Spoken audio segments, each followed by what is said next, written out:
गोवा को आज 1330 करोड़ की सौगात देंगे प्रधानमंत्री मोदी। इंडिया एनर्जी वीक 2024 का करेंगे उद्घाटन। 6 से 9 फरवरी तक कार्यक्रम चलेगा। यूसीसी का ड्राफ्ट आज विधानसभा में पेश करेगी धामी सरकार। मुख्यमंत्री बोले हर धर्म वर्ग के बारे में विचार किया, विपक्ष पास कराने में करे सहयोग। आज उड़ीसा पहुंचेगी कांग्रेस की न्याय यात्रा। राहुल गांधी के भव्य स्वागत की होगी तैयारी। सुंदरगढ़ जिले से होगी यात्रा की शुरुआत। यूपी विधानसभा सत्र का चौथा दिन राज्यपाल के अभिभाषण पर होगी चर्चा। धन्यवाद प्रस्ताव पर सदन में होगी चर्चा। विपक्ष के हंगामे के भी आसार।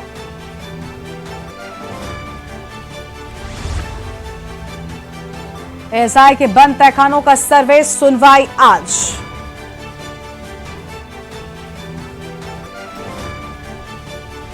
जम्मू कश्मीर और हिमाचल प्रदेश में बर्फबारी जारी। जम्मू की हवाई सेवा पूरे देश से कटी। हिमाचल में 518 सड़कें बंद।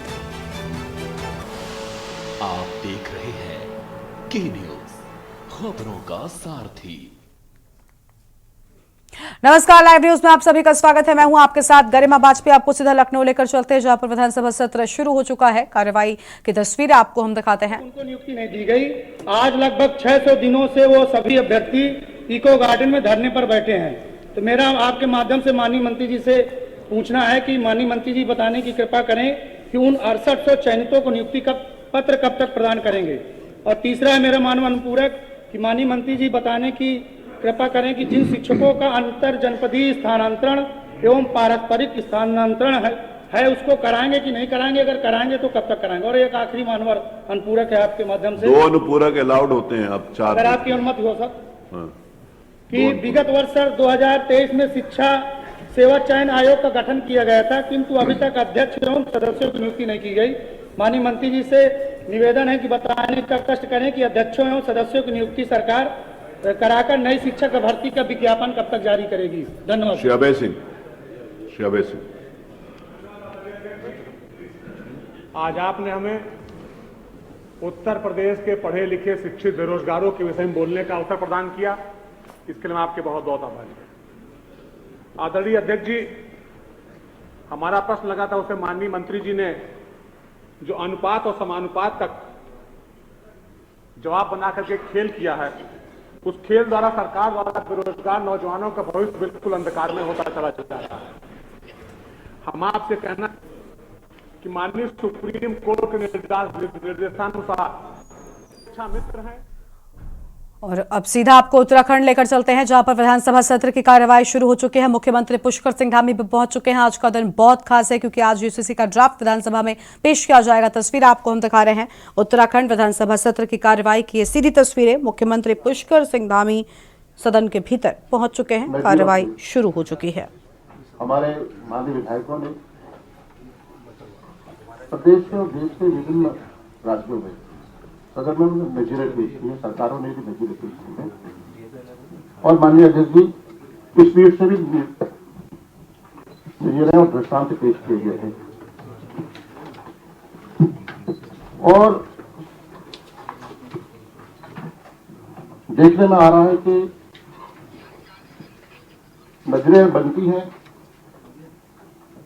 और नजरों का जिक्र किया जाता है सदन में। विभिन्न चर्चाओं में विभिन्न विषयों पर उन नजीरों का दृष्टांतों का जिक्र किया जाता है। लेकिन दुर्भाग्य है कि आज सदन संख्या बल को, हम जानते हैं संख्या बल के आधार पर इस विधेयक को पारित नहीं किया जाएगा। लेकिन मैं आपसे निवेदन करना चाहता हूं माननीय अध्यक्ष कि यूसीसी जो विशेषज्ञ समिति की जो रिपोर्ट है उस पर पटल पर रहने का कहीं जिक्र नहीं किया गया।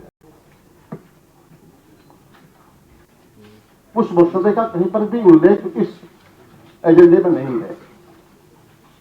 और जिससे कि हमारे माननीय विधायक गुण दोष के आधार पर उसमें भाग लेते, चर्चा करते।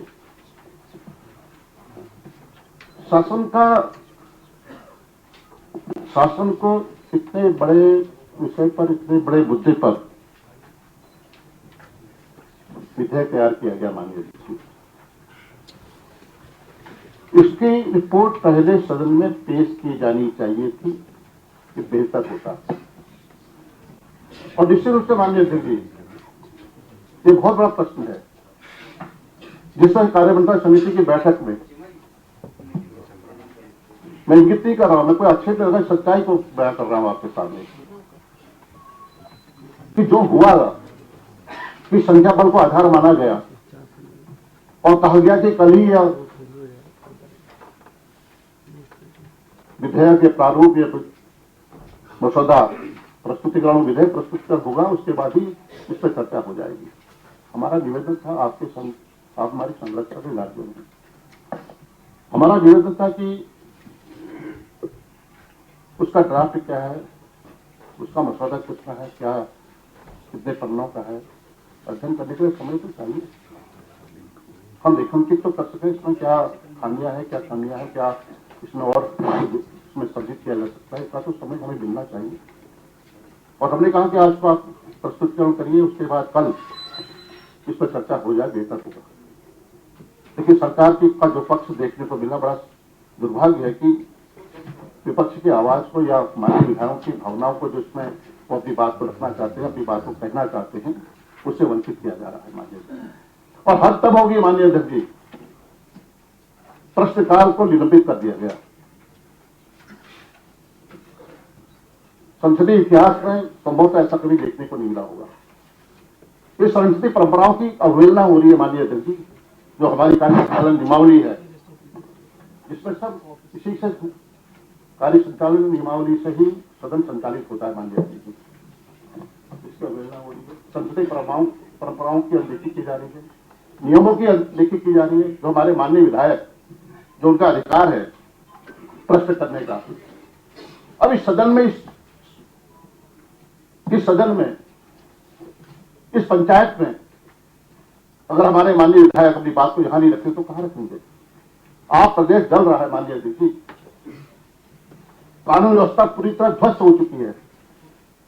लगातार जनप्रतिनिधियों की अनदेखी की जा रही है, अपमान किया जा रहा है माननीय अध्यक्ष जी।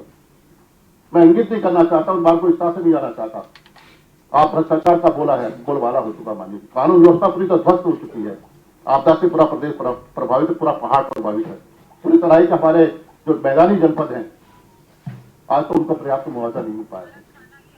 सरकार यहां से घोषणा करती है, इसी सदन से, इसी पीठ से घोषणा होती है कि हम राहत देके मदद करेंगे, लेकिन मान्य तो नहीं होती। दूसरी बार ताजा उदाहरण ताजा उदाहरण है। और माननीय अध्यक्ष जी, रुद्रप्रयाग से लेकर सीमांत जनपद जितने भी हैं, वहां पर इस तरह का हाहाकार मचा हुआ है। आज तक सरकार ने दिशा में कोई पहल नहीं की। माननीय मुद्दे हैं, अंकिता भंडारी हत्याकांड है, क्या आज तक उसको न्याय नहीं मिल पाया माननीय अध्यक्ष जी। अत्याचार हो रहा है, जुल्म हो रहे हैं, उनके साथ बलात्कार हो रहा है, किसानों के साथ जाति हो रही है माननीय अध्यक्ष जी। भ्रष्टाचार और उद्यान विभाग में इतना बड़ा घोटाला हुआ है और सरकार, हाईकोर्ट, माननीय उच्च न्यायालय निर्देश देता है कि इसकी सीबीआई जांच होनी चाहिए। ये बहुत बड़ा घोटाला है और सरकार सुप्रीम कोर्ट जाती है, माननीय उच्चतम न्यायालय जाती है और सरकार को कहा जाता है कि आखिर आपको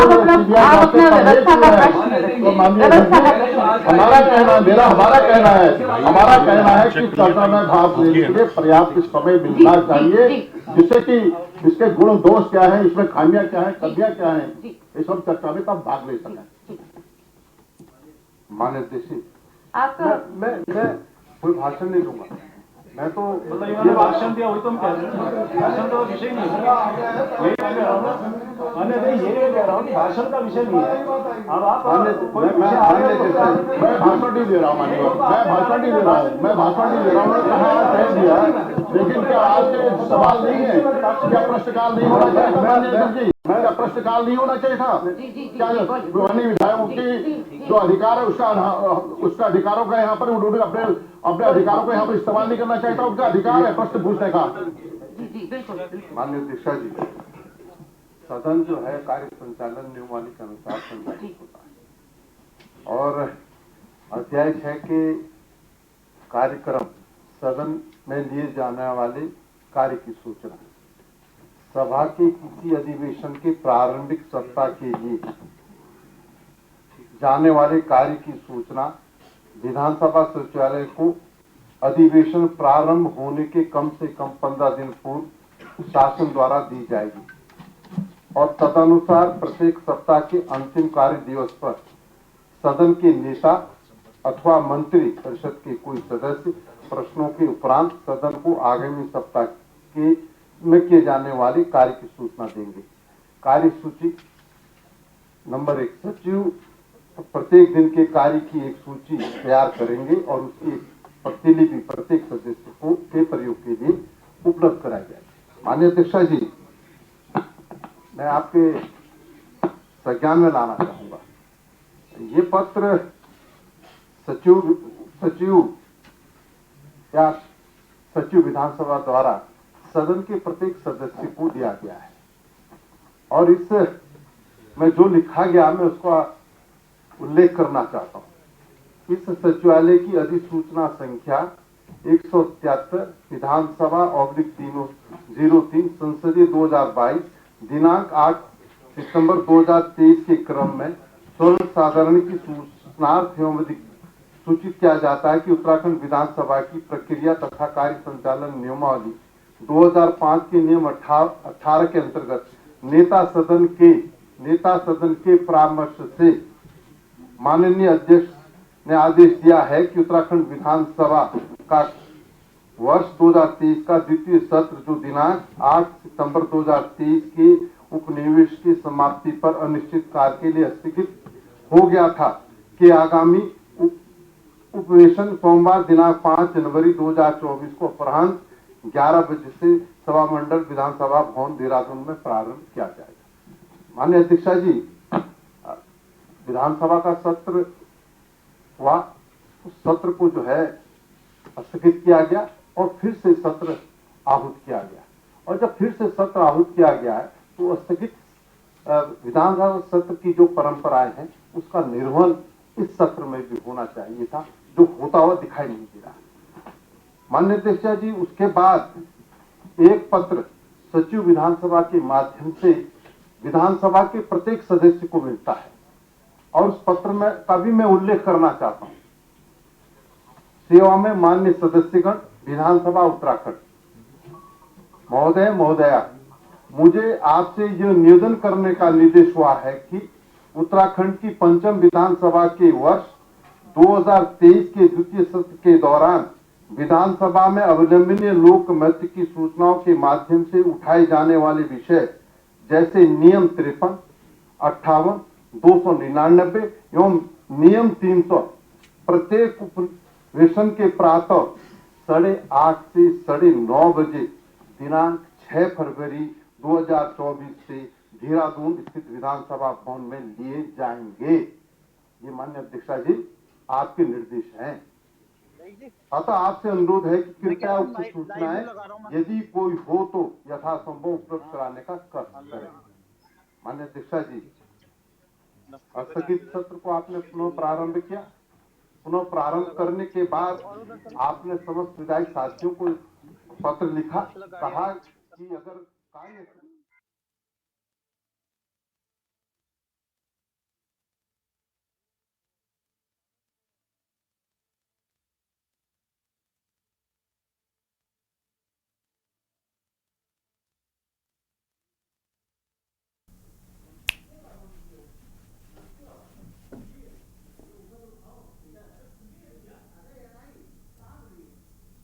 चाहिए, यूसीसी का ड्राफ्ट भी सदन के पटल पर आना चाहिए।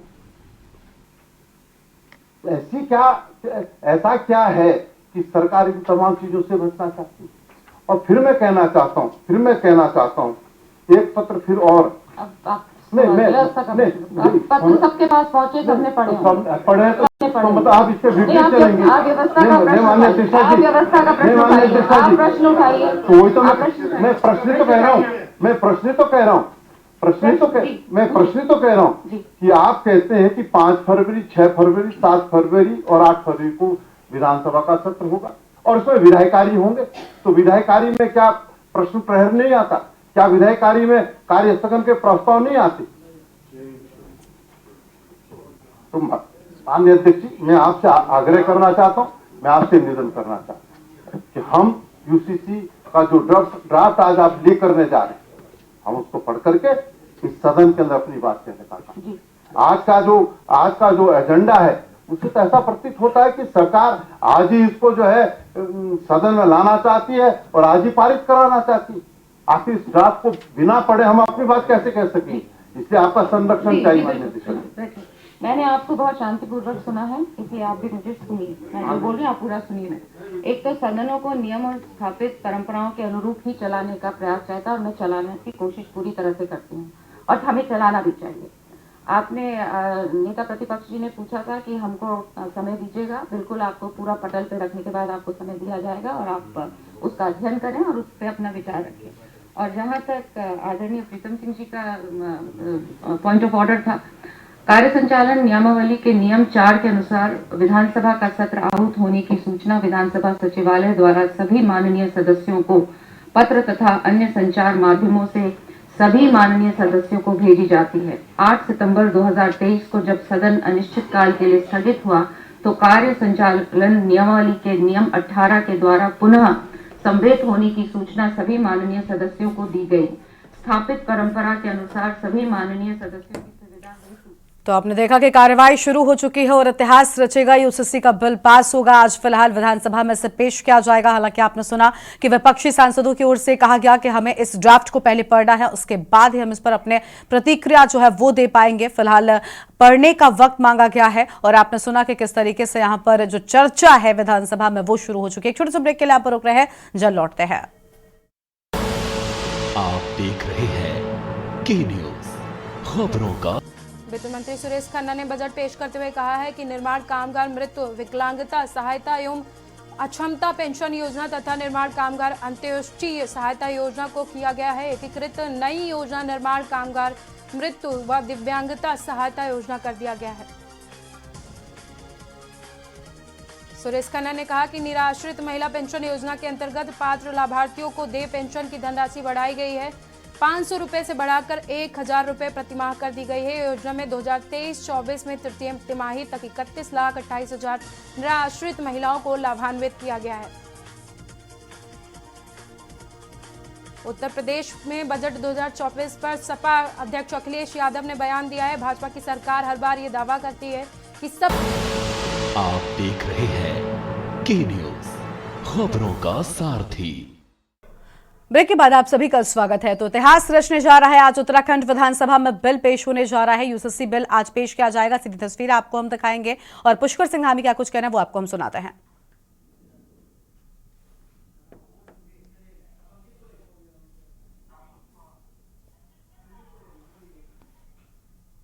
तो आज विधानसभा में देखिए यूसीसी का बिल पेश किया जाएगा। फिलहाल अंकित भी हमारे साथ में जुड़े हुए हैं, उनका रुख कर लेते हैं, उसके बाद आपको तस्वीरें भी दिखाते हैं। अंकित, इतिहास में रचने वाला दिन है और खास तौर पर बड़ा दिन है। देखिए देश भर की निगाहें आज उत्तराखंड के सदन पर बनी हुई हैं। अंकित, आवाज मिल रही है क्या आपको? अरे तो वही तो कह रहा हूं।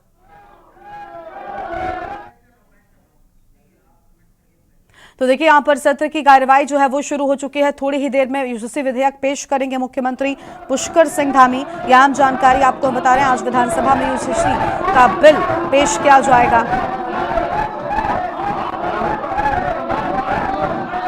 उत्तराखंड विधानसभा सत्र की कार्यवाही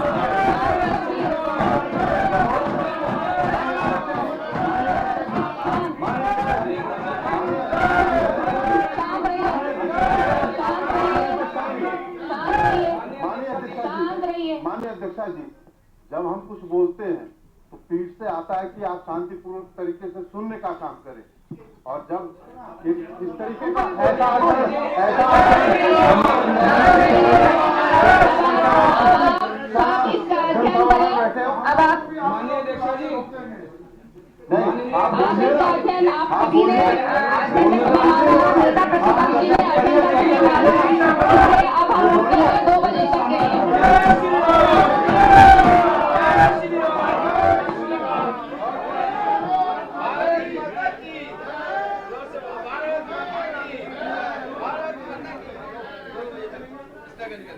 तो तो बिल पेश हुआ आज विधानसभा में। तस्वीरें हम आपको दिखा रहे हैं जहां पर आपको बता दें कि आज बिल पेश किया गया। हालांकि विपक्ष की ओर से यह बड़ी बातें सामने आई हैं कि उन्हें इस ड्राफ्ट को पढ़ने का वक्त चाहिए, इसके बाद ही वो अपनी प्रतिक्रिया इस पूरे मामले में दे सकेंगे। तो यह अहम खबर आपको हम बता रहे हैं, आज विधानसभा में यूसीसी के बिल को पेश किया गया है और साथ ही इस पर आपको बता दें कि विपक्ष की ओर से कहा गया कि हमें ये बिल, ये ड्राफ्ट पढ़ने का वक्त चाहिए, हम समझेंगे कि आखिर इस ड्राफ्ट में क्या कुछ लिखा गया है, इसके बाद ही अपनी प्रतिक्रिया दे पाएंगे। फिलहाल इतिहास में रचने वाला आज का यह दिन, जहां पर आज विधानसभा में इस बिल को पेश किया गया है। बिल अगर पूरी तरीके से पास हो जाता है तो इसके पास हो जाने के बाद बड़े बदलाव हैं जो हो जाएंगे और बड़ी जानकारी आपको हम बता दें, जहां पर बड़े बदलाव होने की बात सामने आई है। महिलाओं को खास तौर पर विशेषाधिकार, जो अब तक बहुविवाह की प्रथा थी, उस पर कहीं ना कहीं बदलाव की बात सामने आएगी। इसके साथ ही महिलाओं को विशेष अधिकार भी मिलेंगे। बड़ी जानकारी आपको बता दें, जहां पर इतिहास रच गया और आज इसे पेश किया गया है। फिलहाल बिल पेश हो चुका है। अंकित हमारे साथ में, हमारे संवाददाता लगातार बने। अंकित, आवाज मिल रही है आपको?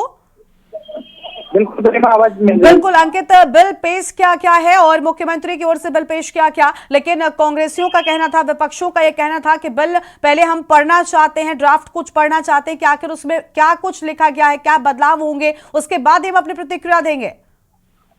बिल्कुल गरिमा, आपने सही कहा। देखे, आज उत्तराखंड विधानसभा में इतिहास रचा गया है। सरकार ने बहुप्रतीक्षित जो हमारा यूसीसी का बिल है उसको सदन में पेश कर लिया। मुख्यमंत्री पुष्कर सिंह धामी इस समय सदन की कार्रवाई में मौजूद है और अभी आपने सदन की कार्रवाई में देखा कि किस तरीके से विपक्षी दलों की तरफ से हंगामा किया गया है।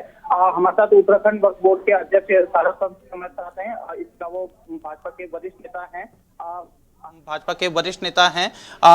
आपका बहुत बहुत स्वागत है। आज तो बड़ा ऐतिहासिक दिन है सर, सदन में पेश हो गया है, क्या कहेंगे? पहली प्रतिक्रिया आपकी यूसीसी को लेकर। युवा मुख्यमंत्री को बहुत बहुत बधाई और धन्यवाद। जो वादा किया था, जो कमिटमेंट किया था, उन्होंने वो कमिटमेंट को फुलफिल करते हुए नजर आ रहे हैं। और मैं कह सकता हूँ जो ड्राफ्ट कमेटी है उसने बहुत पूरे समाजों के लोगों से बात करके एक सुंदर ड्राफ्ट तैयार किया है। विधानसभा के पटल पर है, मुझे लगता है चर्चा होगी, पता चलेगा ड्राफ्ट में क्या क्या है। तो सबके सामने ड्राफ्ट होगा, लेकिन ये जो ड्राफ्ट है, ये जो यूसीसी है, अगर ये कानून के रूप में जिस तरह से लग रहा है हमें कि आज आ जाएगा, अगर आता है तो मुझे लगता है ये बढ़ते हुए भारत, विकसित भारत के लिए एक मजबूत कदम होगा। मैं ये कह सकता हूँ कि जिन देशों के अंदर यूसीसी लागू है, उन देशों को अगर देखा जाए तो वहाँ समान कानून सबके लिए इक्वल है, चाहे वो अमेरिका हो, इंग्लैंड हो, जर्मनी हो, फ्रांस हो, हर जगह एक ही कानून। वहाँ मुसलमान इबादत करते हैं, वहाँ हिंदू भी रहते हैं, वहाँ सिख भी रहते हैं, वहाँ क्रिश्चियंस भी रहते हैं, वहाँ किसी के मजहब को कोई दिक्कत नहीं है, सब लोग अपने अपने मजहब को मान रहे हैं। तो हम हमारे यहाँ क्यों नहीं होगा? ये जो यूसीसी है, ये बेटियों को ताकत देगा, बेटियों को समान अधिकार देगा, प्रॉपर्टी में बराबर की हिस्सेदारी देगा, बीवी को, पत्नी को बराबर की हिस्सेदारी देगा। मुझे लगता है कि इससे महिला शक्ति ताकतवर बनेगी, हर समाज की बेटियां ताकतवर बनेंगी। और मुझे लगता है कि ये तो बहुत काबिले तारीफ कदम है। अगर इस तरह की चीजें सामने आती हैं तो मुझे लगता है कि हर कोई इसे हाथों हाथ लेगा, देश के तमाम प्रदेश इसे आत्मसात करेंगे। और मुझे लगता है कि जितना मैं अपने मुख्यमंत्री को जानता हूं, जितना मैं अपने प्रधानमंत्री को जानता हूं, अपने संगठन और अपने विचार को जानता हूं, मैं कह सकता हूं हम किसी धर्म के खिलाफ नहीं हैं। मैं खुद मुसलमान हूं और मैं ये कह सकता हूं कि ये बिल्कुल भी किसी मजहब के खिलाफ नहीं है। लोग गुमराह करने की कोशिश कर रहे हैं, काम कर रहे हैं। मैं ये कह रहा हूं कि वो जो विरोध करने वाले हैं वो कहीं ना कहीं उन चेहरों को देखिए, हमेशा हमारा विरोध करते हैं, वही चेहरे हैं वो जो हमेशा विरोध करते हैं, वही विरोध संख्या में सर आप ही की धर्म से जुड़े हुए लोग आए, उन्होंने इसको पुरजोर विरोध किया है, तो आखिर फिर वो कौन लोग हैं? मैं कह रहा हूं कि अगर उन्हें गौर से देखेंगे, वो हर बार उस विरोधों में शामिल रहते हैं। हम जब कुछ करते हैं वो पॉलिटिकल विरोधी हैं, वहाँ कोई कांग्रेस से जुड़े हुए लोग हैं, कोई अन्य दलों से जुड़े हुए, उनका काम विरोध करना है। जो सत्ता पक्ष करेगा वो उसका विरोध करेगा। इसी सोच के साथ तो कांग्रेस खत्म हो गई, इसी लाइन पे विरोध कर रहे हैं। हम ये कह रहे हैं कि मजबूती के साथ किसी के इबादत करने को नहीं रोका जाएगा, किसी के कस्टम्स के साथ कोई छेड़छाड़ नहीं की जाएगी। हाँ, जो कुप्रथाएं हैं, कुरीतियां, उनके ऊपर थोड़ा सा अंकुश लगाने की कोशिश की जाएगी कि भाई जो बाकी बहन बेटियों के साथ देश की होता है वही हमारी बहन बेटियों के साथ भी हो। तो मुझे नहीं लगता इसमें बहुत ज्यादा कई दिक्कतें हैं। जो नहीं समझ रहे हैं उनके साथ बैठेंगे, कुछ समझेंगे, कुछ समझाएंगे, एक खूबसूरत उत्तराखंड का माहौल बनाएंगे। और मुझे लगता है कि उत्तराखंड का माहौल खूबसूरत होगा तो देश का माहौल खूबसूरत होगा। देश मजबूत हाथों में है, न डरेंगे, न डराएंगे, न लड़ेंगे, न लड़ाएंगे। मोदी जी का श्रेष्ठ भारत बनाएंगे। लेकिन सर विपक्ष की तरफ से तो ये कहा जा रहा है, आपने आपने as it is Hindu marriage act को आपने उठा के इसमें रख दिया है और आप जानबूझ करके एक विशेष समुदाय के लोगों पे इसको थोपना चाहते हैं, इस पे महिला सशक्तिकरण की बात करके। इसमें कितनी सच्चाई है और क्या कुछ आपको अभी पता चल पाया है, क्योंकि अभी ड्राफ्ट सार्वजनिक नहीं हो पाया तो कयासबाजी लगाई जा रही है। बिल्कुल सही कह रहे हैं, अभी ड्राफ्ट आ जाए तभी इसके ऊपर बता पाऊंगा। जब तक मैंने पढ़ा नहीं है तब तक अपनी आंखों से देख ना लूं, पढ़ ना लूं, से पहले मुझे लगता है किसी बारे में कहना मुनासिब नहीं होगा। अच्छा, विपक्ष की तरफ से कहा जा रहा है आप सदन में इतना बड़े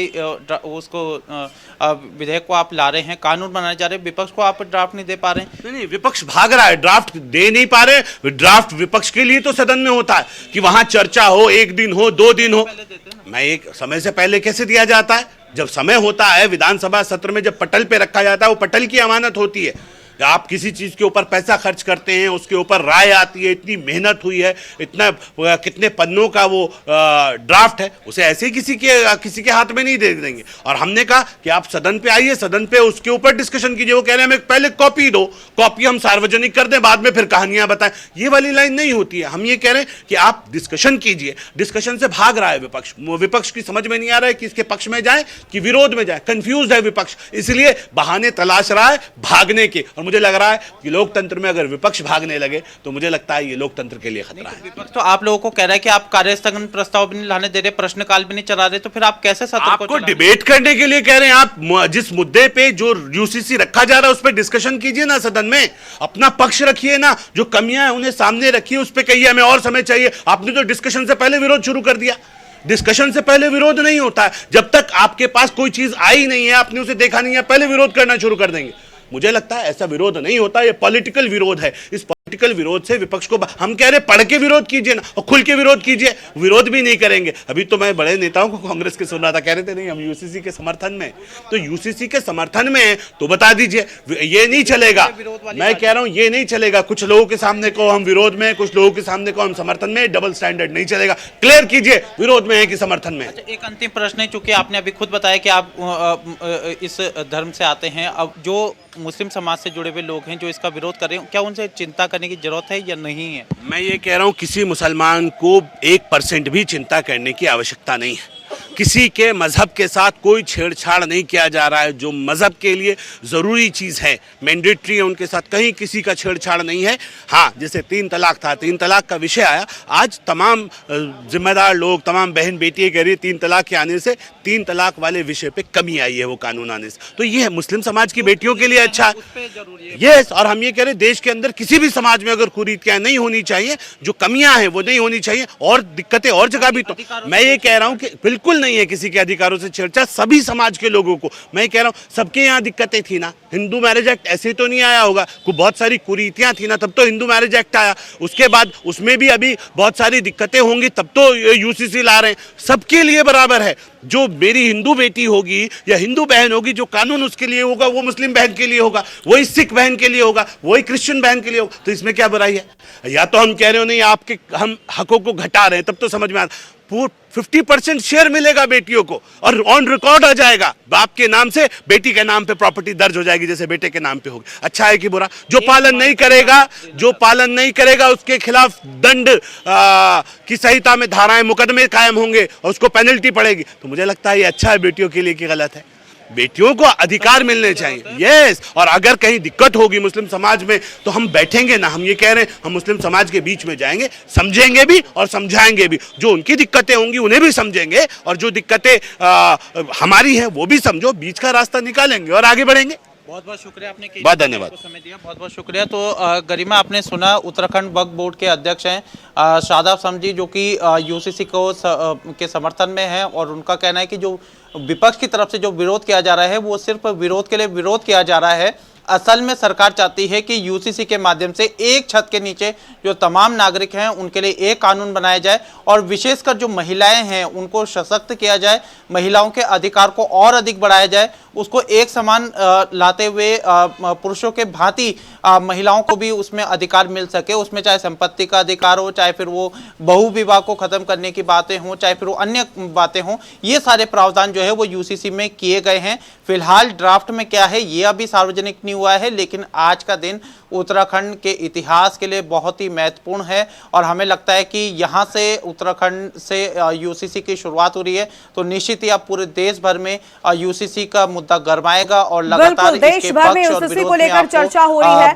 बिल्कुल अंकित ठीक कह रहे हैं आप। और देखिए जिस तरीके से अभी कांग्रेस की प्रतिक्रिया सामने आई है कि हमें ड्राफ्ट की कॉपी नहीं दी गई है और बिना ड्राफ्ट को पढ़े हम कोई भी अपनी प्रतिक्रिया कैसे दें। तो जो प्रोसीजर होता है क्या, जब विधेयक पेश किया गया है तो ऐसे में क्या जो ड्राफ्ट तैयार किया गया उसकी कॉपी विधानसभा में मौजूद विधायकों को सौंपी जाएगी? अंकित ऐसी कोई जानकारी मिल पाई है? क्योंकि हरीश रावत ने तक ये बात कह दी है।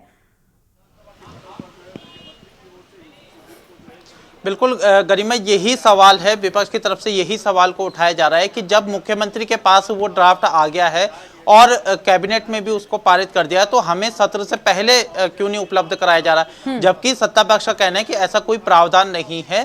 सरकार जब पहले विधानसभा में इसको पारित करेगी उसके बाद सबके सामने सार्वजनिक होगा। तो दोनों की तरफ से अपनी अपनी दलीलें दी जा रही है, लेकिन इन सब के बीच में गरिमा आज उत्तराखंड में सरकार ने इस बिल को पेश कर दिया है और देर शाम तक उत्तराखंड की विधानसभा से इसको पारित कराया जाएगा और सरकार चाहती है कि जल्द से जल्द यूसीसी राज्य में लागू हो। इस दिशा में सरकार आगे बढ़ती हुई नजर आ रही है और आज मुख्यमंत्री पुष्कर सिंह धामी जो है खुद सदन की कार्रवाई में पूरे दिन भर रहने वाले हैं और यूसीसी का महत्वपूर्ण आज का दिन है और सबकी निगाहें, पूरे देश की निगाहें आज उत्तराखंड विधानसभा के इस सत्र में है। निश्चित ही हमें लगता है कि सरकार लोकसभा चुनाव से पहले यूसीसी को लागू करने की दिशा में आगे बढ़ती हुई नजर आ रही है और आज कार्य स्थगन प्रस्ताव कोई प्रश्नकाल कुछ नहीं है, सिर्फ यूसीसी का एक मुख्य एजेंडा है जिसमें कि आज पूरी तरीके से विधानसभा के जो तमाम सदस्य हैं वो इस पर पक्ष विपक्ष में अपनी प्रतिक्रिया देते हुए नजर आएंगे और सरकार चाहती है कि आज देर शाम तक यूसीसी को पारित कराने की दिशा में सरकार आगे बढ़े। ठीक है, बिल्कुल साफ तौर पर यहाँ पर हम देख पा रहे हैं कि आज जो विधेयक है वो पेश कर दिया गया है। शुक्रिया आपका अंकित हमारे साथ जुड़ने के लिए, अहम जानकारी साझा करने के लिए। तो सीएम पुष्कर सिंह धामी ने पेश किया बिल और सदन में जय श्री राम के नारे भी लगे हैं। बड़ी जानकारी आपको हम बता दें, जय श्री राम और वंदे मातरम के बीच बिल पेश हुआ है। समान नागरिक संहिता विधेयक पेश किया क्या, बड़ी खबर आपको हम बता दें। फिलहाल सदन की कार्यवाही उस सबके बाद में 2 बजे तक के लिए स्थगित भी कर दी गई है। तो अहम खबर आपको हम बता रहे हैं, बड़ी जानकारी जहां पर सीएम पुष्कर सिंह धामी ने बिल पेश किया है।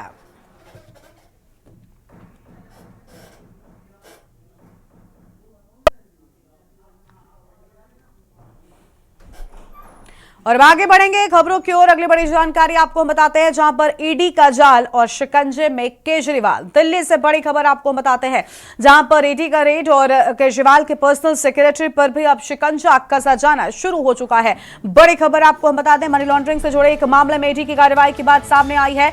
आपके करीब 10 ठिकानों पर तलाशी जारी है। बड़ी जानकारी आपको हम बता दें, ईडी की कार्रवाई, मनी लॉन्ड्रिंग से जुड़े मामलों को लेकर कार्रवाई, आपके करीब 10 ठिकानों पर तलाशी जारी। इस वक्त की बड़ी खबर आपको हम बता रहे हैं।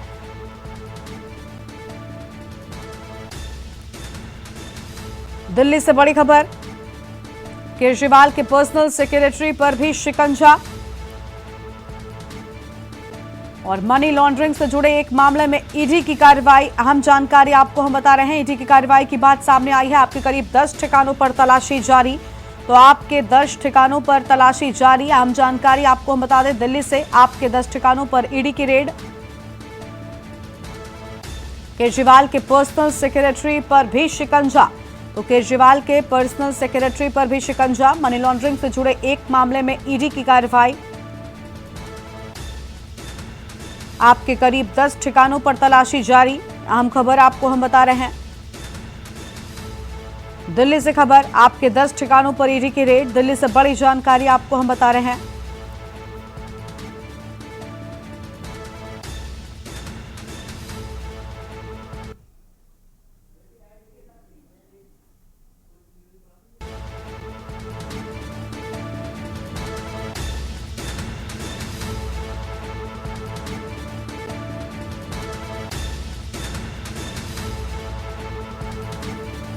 और केजरीवाल के पर्सनल सेक्रेटरी पर भी शिकंजा कसा जाना शुरू हो चुका है। मनी लॉन्ड्रिंग से जुड़े एक मामले में ईडी की कार्रवाई। ये बड़ी खबर आपको हम बता रहे हैं, आपके करीब 10 ठिकानों पर तलाशी जारी।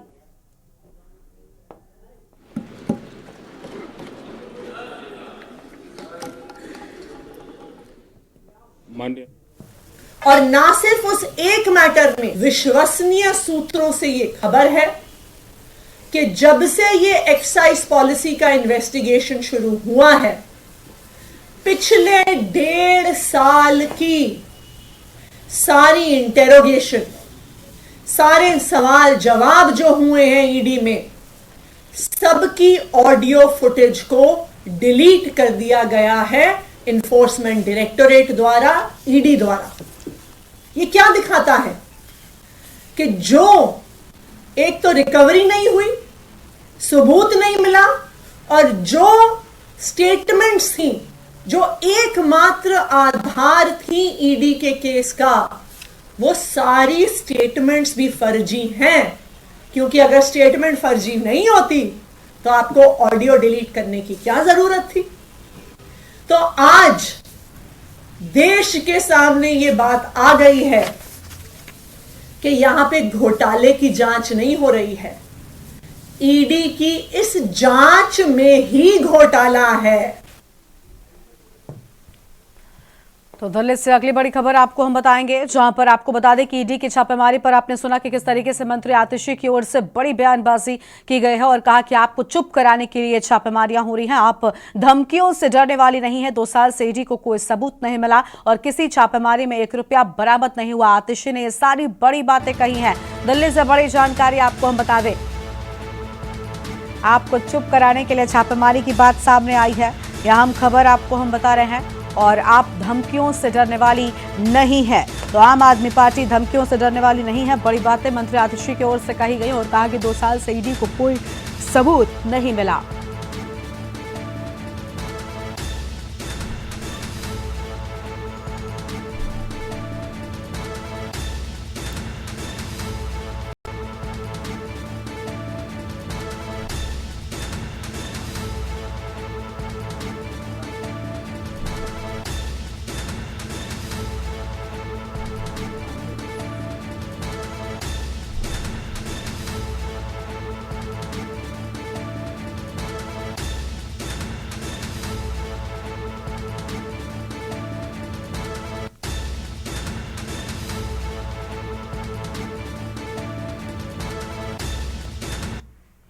अगली खबर आपको हम बताते हैं वाराणसी से, जहां पर ज्ञानवापी में बंद 2 अन्य तहखानों के एसआई सर्वे की मांग। मामले में आज जिला जज की अदालत में होगी सुनवाई। वादिनी ने अदालत में दाखिल की थी याचिका। बड़ी खबर आपको हम बता रहे हैं, और कोर्ट ने कल प्रार्थना पत्र को किया था स्वीकार। दोपहर करीब 2 बजे के बाद होगी मामले की सुनवाई। अहम खबर आपको हम बता रहे हैं, वादिनी ने अदालत में दाखिल की थी याचिका। यह अहम खबर आपको हम बता दें, और कोर्ट ने कल प्रार्थना पत्र को स्वीकार किया था। ये बड़ी जानकारी आपको हम बता रहे हैं। वाराणसी से खबर, ज्ञानवापी में बंद 2 अन्य तहखानों की एएसआई सर्वे की मांग। जिला जज की अदालत में सुनवाई होगी और वादिनी ने अदालत में दाखिल की थी याचिका। ये बड़ी खबर आपको हम बता रहे हैं।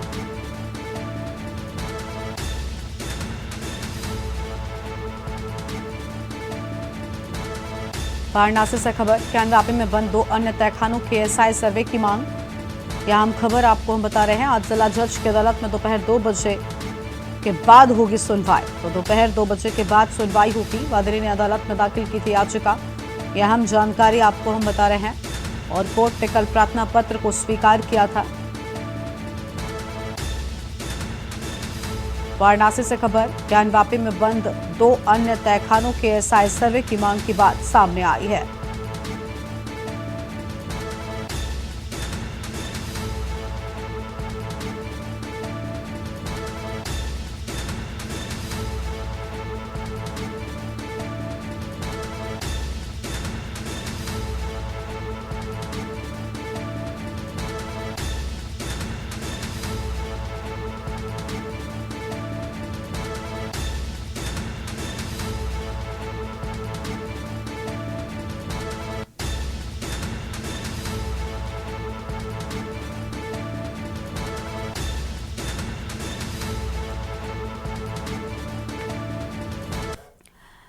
और अगली खबर आपको हम प्रयागराज से बताते हैं, जहां पर इलाहाबाद हाईकोर्ट से जुड़ी बड़ी जानकारी। माघ मेले में खतरनाक झूले लगाए जाने का मामला सामने आया। हाईकोर्ट के निर्देश पर माघ मेला अधिकारी कोर्ट में हुए पेश और कहा खतरनाक झूलों को लेकर बरती जाएगी सावधानी। लोगों को झूलों के खतरे के प्रति किया जाएगा जागरूक। मेला क्षेत्र में जागरूकता से जुड़े पोस्टर भी लगाए जाएंगे और 20 फरवरी को अनुपालन रिपोर्ट हाईकोर्ट में पेश करने के निर्देश दिए जाने की बात सामने आई है। यह अहम खबर आपको हम बता रहे हैं। कई खतरनाक झूलों को लेकर सावधानी भी बरती जाएगी। इस वक्त की अहम खबर आपको बता दें,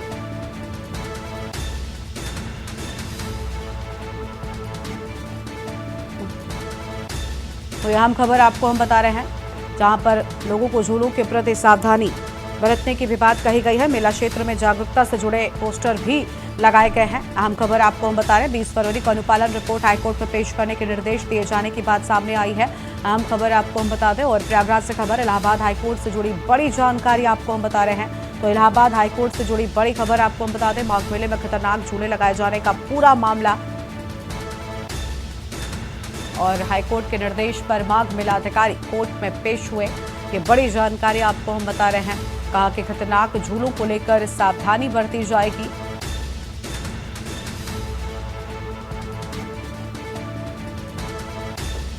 तो यह अहम खबर आपको हम बता रहे हैं। लोगों को झूले के खतरे के प्रति जागरूक भी किया जाएगा। तो लोगों को झूलों के खतरे के प्रति जागरूक भी किया जाएगा। मेला क्षेत्र में जागरूकता से जुड़े पोस्टर भी लगाए जाएंगे। तो यह अहम खबर आपको हम बता रहे हैं और 20 फरवरी को अनुपालन रिपोर्ट हाईकोर्ट में पेश करने का निर्देश है। यह अहम खबर आपको हम बता दें और प्रयागराज से बड़ी जानकारी, इलाहाबाद हाईकोर्ट से जुड़ी बड़ी खबर आपको हम बता रहे हैं। माघ मेले में खतरनाक झूले लगाए जाने का पूरा मामला। अगली खबर आपको हम बताते हैं सीतापुर से, जहां पर ऑपरेशन क्लीन के तहत मुठभेड़ में बदमाश पकड़ा गया है। 25,000 का इनामी बदमाश मुठभेड़ के दौरान गिरफ्तार किया गया। मुठभेड़ के दौरान अपराधी के पैर में गोली लगी है। गंभीर हालत में जिला अस्पताल में भर्ती कराया गया है। बड़ी खबर आपको बता दें, गंभीर हालत में जिला अस्पताल में भर्ती कराए जाने की बात सामने आई है। मुठभेड़ के दौरान अपराधी के पैर में गोली लगी। आम खबर आपको हम बता दें, गंभीर हालत में जिला अस्पताल में उसे भर्ती करवाया गया है। इस वक्त की अहम जानकारी आपको हम बता रहे हैं और सीतापुर से बड़ी जानकारी आपको हम बता दें। 25,000 का इनामी बदमाश मुठभेड़ के दौरान गिरफ्तार हुआ। यह अहम खबर आपको हम बता दें। मुठभेड़ के दौरान अपराधी के पैर में गोली लगने की बात सामने आई है।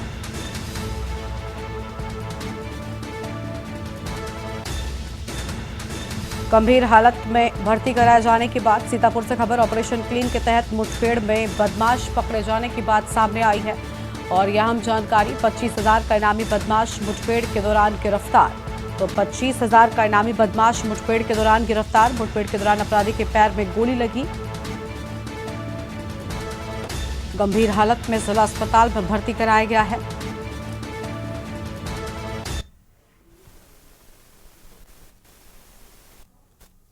तालगांव के अंतर्गत आज देर शाम पुलिस की एसओजी टीम व थाना तालगांव की पुलिस के द्वारा एक बदमाश को मुठभेड़ में पकड़ा गया है। इस बदमाश का नाम बुल्लू है। ये थाना रेउसा का रहने वाला है। इसके ऊपर 25,000 रुपये का इनाम पूर्व से घोषित था। ये नकबजनी व चोरी की विभिन्न घटनाओं में वांछित चल रहा था। इसके द्वारा अभी तक कुल 20 आपराधिक मुकदमे इसके ऊपर कायम हैं। पुलिस की टीम के द्वारा जब इसको रोकने की कोशिश की गई तो इसके द्वारा पुलिस टीम पर फायरिंग की गई। जवाबी फायरिंग में इसके पैर में गोली लगी है। घायल अवस्था में इसको अस्पताल में दाखिल किया गया है। इसके पास से एक बिना नंबर की हीरो मोटरसाइकिल तथा एक अवैध शस्त्र, साथ में चले हुए कुछ खोखे और एक जिंदा कारतूस बरामद हुआ है। इसके पास से 8,000 के करीब नकदी भी बरामद हुई है और इसके द्वारा जो घटनाएं की गई हैं उसके बारे में इससे पूछताछ की जा रही है। अब तक का इसका जो आपराधिक इतिहास है उसके आधार पर इसके ऊपर 25,000 रुपये का इनाम पूर्व से घोषित था। इस तरह के अपराधियों के विरुद्ध जनपद सीतापुर की पुलिस एसओजी टीम के द्वारा लगातार इस तरह की कार्रवाई की जाती रहेंगी और ऐसे अपराधियों को जनपद में नहीं रहने दिया जाएगा। गाजीपुर में बने 4 लेन के टोल प्लाजा पर बवाल हो गया। टोल प्लाजा कर्मियों और बारातियों में मारपीट हो गई और ईंट पत्थर चल गए। तिलक समारोह कार्यक्रम में जा रहे थे बाराती। पास के गांव के रहने वाले थे युवक और बिना टोल के वाहन को पास कराना चाहते थे युवक। कर्मियों ने जब नहीं दी इजाजत तो करने लगे मारपीट। मारपीट में आधा दर्जन लोगों के घायल होने की बात सामने आई है। मारपीट का वीडियो सीसीटीवी में कैद हुआ है। इस वक्त की बड़ी जानकारी आपको हम बता रहे हैं। तिलक समारोह कार्यक्रम में जा रहे थे और पास के गांव के रहने वाले थे युवक। मारपीट की बात सामने आई है, एक पत्थर भी चल गए। हालांकि ये पूरा वाकया वहीं लगे कैमरे में कैद हो गया है। बिना टोल के ही वाहन को ये युवक पास कराना चाहते थे। और इसी खबर पर बातचीत के लिए हमारे साथ हमारे संवाददाता इकरार खान जुड़ चुके हैं। इकरार, गाजीपुर में बने 4 लेन के टोल प्लाजा पर जमकर बवाल हुआ, मारपीट भी हो गई है, पूरा मामला कैमरे में कैद हुआ। अब तक कोई कार्रवाई की गई क्या इन लोगों पर? जी, बता देना चाहता हूं कि गाजीपुर के शहर से मात्र 10 किलोमीटर दूरी पे बिरनो में टोल प्लाजा है, जिसमें वहां कुछ तत्वों के लोग जो बारात के लिए जा रहे थे, उसमें उन्होंने झगड़ा कर दिया और टोल ना देने के वजह जब टोल कर्मी ने उनसे बसाबसी की, उसके बाद उन्होंने मारपीट कर दी। लेकिन अभी कल की सूचना बता दूं कि उन्होंने मुकदमा के लिए एप्लीकेशन मर्द थाने में दिया। देखने वाली बात है कि कब तक कार्रवाई होती है और क्या इसका निष्कर्ष निकल के आता है। जी, शुक्रिया आपका इकरार हमारे साथ जुड़ने के लिए, अहम जानकारी साझा करने के लिए। तो ये बड़ी खबर आपको बता दें, जहां पर गाजीपुर में बने टोल प्लाजा पर जमकर बवाल हो गया और 4 लेन के टोल प्लाजा पर बिना पैसों के ही गाड़ी निकलवाना चाहते थे युवक, जिसके बाद मारपीट हो गया। आगे बढ़ते हैं खबरों की ओर। बरेली से अगली बड़ी जानकारी आपको हम बताते हैं। शासकीय कार्यों और कर्तव्यों के निर्वहन में लापरवाही की बात सामने आई है। लेखपाल पर लापरवाही के आरोप लगे हैं और कंप्यूटर ऑपरेटर की भूमिका में संदिग्ध बताई जाती है। सरकारी जमीन की खतौनी पर दूसरे के नाम लिया लाभ और दूसरे का नाम दर्ज कर लिया गया लाभ। एसडीएम ने लिया मामले का संज्ञान। आंवला के ग्राम फतेहगंज का ये पूरा मामला हम आपको बता रहे हैं। तो इस वक्त की बड़ी जानकारी आपको हम बता दें, जहां पर सरकारी जमीन की खतौनी पर दूसरे के नाम लाभ लिए जाने की बात सामने आई है और दूसरे के नाम दर्ज कर लिया लाभ। अहम खबर आपको हम बता रहे हैं, इस वक्त की बड़ी जानकारी आपको हम बता दें। और विवेक पराशरी हमारे साथ इसी खबर पर बातचीत के लिए जुड़ चुके हैं। विवेक, पूरे मामले में बताया जा रहा है कि घपलेबाजी हुई है और फतेहगंज का ये पूरा मामला है, विस्तार से बताएं, क्या कुछ जानकारी मिल पाई है आपको? देखिए, ये बरेली के आंवला तहसील के ग्राम फतेहगंज का पूरा मामला है, जहाँ पे बंजर भूमि जो सरकारी जगह होती है उस पर किसी तरह का खुर्द-बुर्द करके लेखपाल द्वारा बताया जाता है कि लेखपाल द्वारा उसमें किसी और अन्य व्यक्ति का नाम चढ़ा दिया गया। बताया जाता है कि जिसका नाम चढ़ाया गया वो लेखपाल का ही मुखी बताया जा रहा है सूत्रों के अनुसार।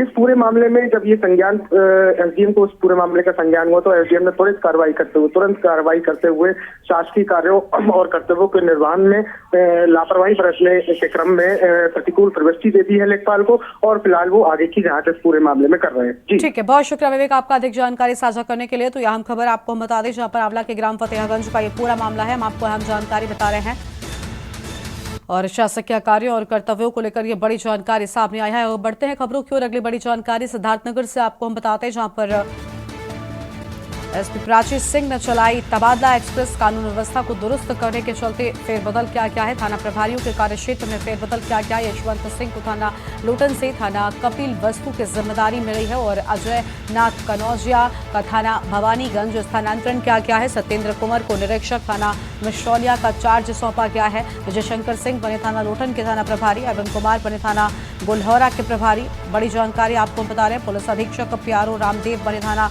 भवानीगंज के प्रभारी। दिनेश कुमार सरोज को भेजा गया अपराध शाखा। अहम खबर आपको हम बता रहे हैं।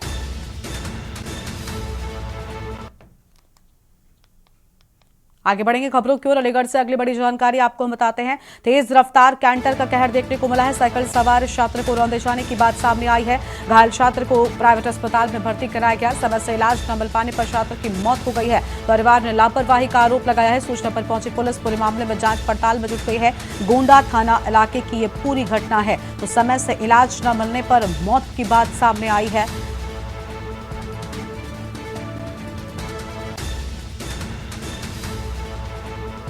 और अहम खबर आपको हम बता दें, परिवार ने लापरवाही का आरोप लगाया है।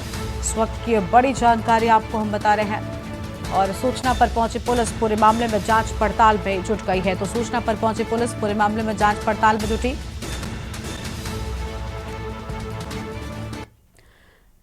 और अगली बड़ी खबर आपको हम गोंडा से बताते हैं, जहां पर भीषण सड़क हादसा हुआ है। ट्रैक्टर ट्रॉली ने बाइक को टक्कर मार दी। हादसे में मां समेत 3 साल के बेटे की मौत हो गई है। धानेपुर के बानगी चौराहे के पास का ये पूरा मामला है। तो लोगों की मौत की बात सामने आई है। ट्रैक्टर ट्रॉली ने बाइक को टक्कर मारी, मां और बेटे की मौत हो गई है। हादसे में मां समेत 3 साल के मासूम बेटे की मौत की खबर सामने आई है। ट्रैक्टर ट्रॉली ने बाइक को टक्कर मारी। धानेपुर के बानगी चौराहे के पास का ये पूरा मामला हम आपको बता रहे हैं। भीषण हादसा गोंडा में हुआ है, जहां पर ट्रैक्टर ट्रॉली ने बाइक को टक्कर मार दी, जिससे मां बेटे की मौत हो गई है।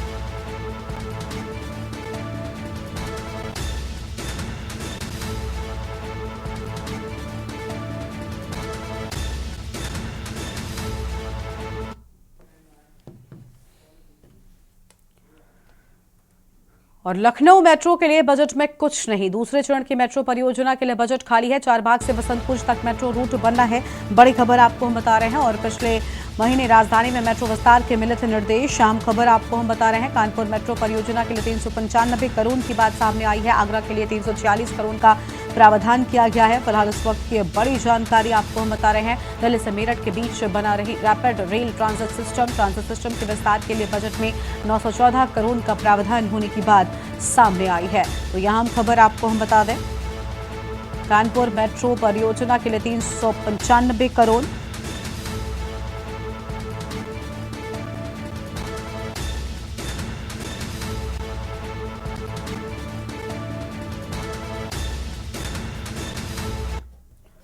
और रायसिंह नगर से इस वक्त की बड़ी जानकारी आपको हम बताते हैं। भारत पाक अंतर्राष्ट्रीय सीमा पर पाक की नापाक करतूत सामने आई है। सीमावर्ती गांव के खेत में बड़ी मात्रा में हेरोइन बरामद की गई है और 44 पीएस खेतों की रोही में 5 किलो हेरोइन बरामद किए जाने की बात सामने आई है। बैग के अंदर मिला 2.5 किलो के 2 पैकेट। SICID इंचार्ज की सूचना पर कार्रवाई। SP के निर्देशन में चला सर्च अभियान। अंतर्राष्ट्रीय बाजार पर हेरोइन की कीमत करोड़ों रुपए बताई गई है। तो ये बड़ी जानकारी आपको हम बता रहे हैं, जहां हेरोइन की कीमत करोड़ों रुपए बताई गई है।